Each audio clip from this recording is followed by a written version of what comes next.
Good evening. As already pointed out by President Dunoyer and Commissioner Gentiloni, economic developments in the euro area remain challenging. Inflation continues to be high, even surprisingly high for both Europe and the United States. Sentiment indicators are very low, indicating a risk of recession. And professional forecasters are revising down their growth projections for 2023. However, as was said, the euro area entered this energy crisis in a relatively strong position. Actual growth has surprised on the upside, also financial markets, so far. In our constant interaction with markets, we perceive that they are concerned whether monetary and fiscal policy will be able to bring down inflation on the one hand and sustain growth on the other hand. They would like to see well-coordinated monetary and fiscal policy in Europe. During the pandemic, both policies were complementary. They were reinforcing each other, both aimed at supporting income and mitigating fragmentation. We know that the situation is different today. The terms of trade shock today does not allow for full compensation of the income and wealth losses. It would drive up inflation. We see revenues increased beyond projections. This has improved fiscal positions, but these are to some extent windfalls due to high inflation. And some of these windfalls have already been consumed for this year, as was also noted by the numbers mentioned before. Fiscal policies are expected to provide support in this energy crisis, but it is also constrained by higher borrowing costs.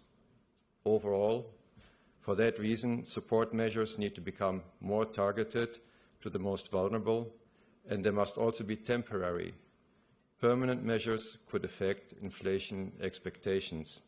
They could also create fiscal risks for the future.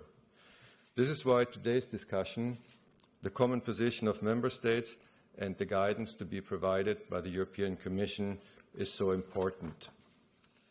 Therefore, also clarity on the EU fiscal framework matters for people and for financial markets. The rules need to be clear, realistic, and enforceable. Financial markets are also looking for joint European initiatives to address the energy crisis beyond Repower EU and the recent plans to manage price developments in European energy markets. But asking for new initiatives is certainly premature. The full use of the existing resources, importantly Next Generation EU and Repower EU, should remain the priority. The euro area has managed this transition towards the new monetary policy cycle and the normalization of interest rates very well so far. Difficult economic times are ahead. Common guidance and clear communication on the forward-looking fiscal stance will build market confidence. During the Eurogroup in banking union format, we benefited from the interesting presentations of Mr. Enria and Mrs. König, as was said. Let me just here mention that the ESM is operationally ready to provide the backstop for the Single Resolution Fund. Implementing this step would further strengthen banking union. It would increase the resilience of the euro area. Let me stop here. Thank you.